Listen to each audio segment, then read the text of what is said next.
Stop applying to jobs.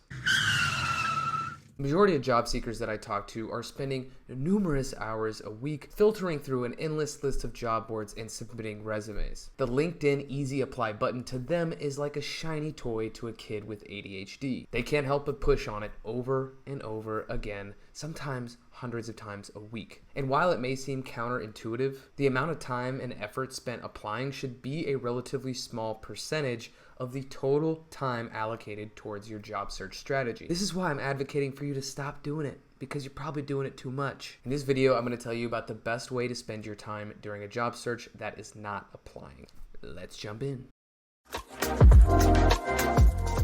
So first and foremost, do online applications work? Before I get people trashing me in the comments about this take, I want to just say, applying to jobs should be a part of a mix of activities that you do in a job search. In no way am I saying you shouldn't apply at all. I said that at the beginning so I can get your attention. But what I am saying is that you should use your time proportionally towards the activities that give you a higher chance of success. And the more that you're applying, the more that you're focused on a quantity over quality mindset, which means that you can't really customize and tailor unique applications for every single job. That's why an effective job search strategy leads with networking. The statistics overwhelmingly show that networking is the most effective way to land interviews and ultimately a job. That's because multiple studies estimate that between 70 and 85% of people who land a job get those positions through referrals. So if you looked at a pie chart of the way that you should spend your time during a job search, the majority of that pie should be focusing on the right relationships. But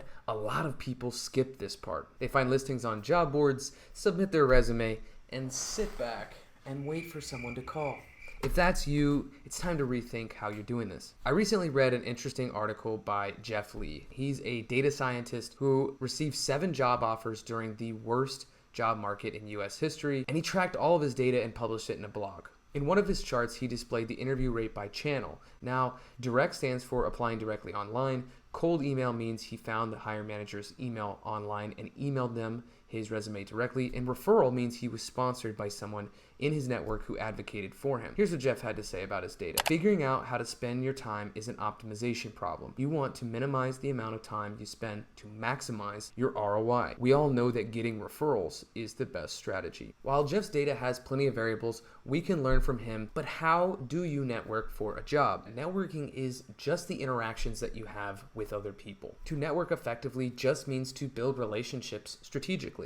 The best time to build a network and create authentic relationships is when you don't need anything from them. That's why you should be constantly planting the seeds in your network, watering them, and then you'll have the best ability to harvest them later. By waiting until you need something to start networking, like a job, you'll always reek of desperation.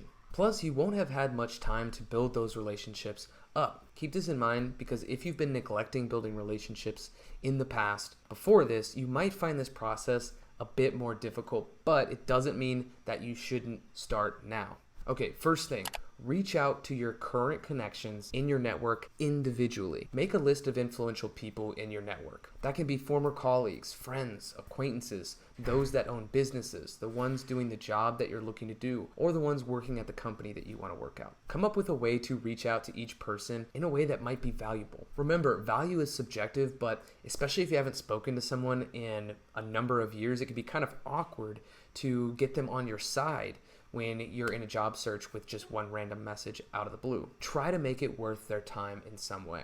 And do reach out in a customized way to each individual. Yes, this is going to take more time, but when you personalize your outreach, it shows people that you actually took some time to do it, that you actually care, and you give yourself a higher chance of getting a response.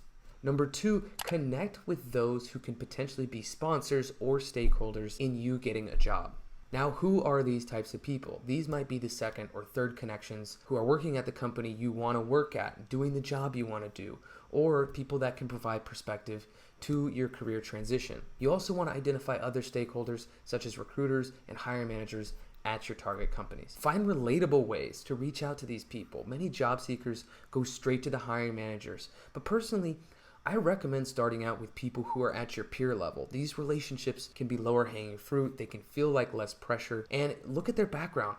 Connect with those that went to the same school or made a similar life transition, or they post content about a shared interest of yours. Reach out to these contacts in a unique and memorable way. Lean into the commonalities that you share and try to land an informational interview just by providing value to them. If you can, leverage those relationships to get referred to hiring managers and recruiters. If not, you can still reach out to the recruiters and hiring managers yourself in a unique way as well. Bonus tip, use a value asset to establish trust and show, instead of tell, a hiring manager or recruiter that you're competent and unique. There'll be a video up here that talks about that. I did an interview with Austin Belsack of Cultivated Culture where we talked about the whole concept of what he calls a value validation project, similar to a value asset that I just referred to.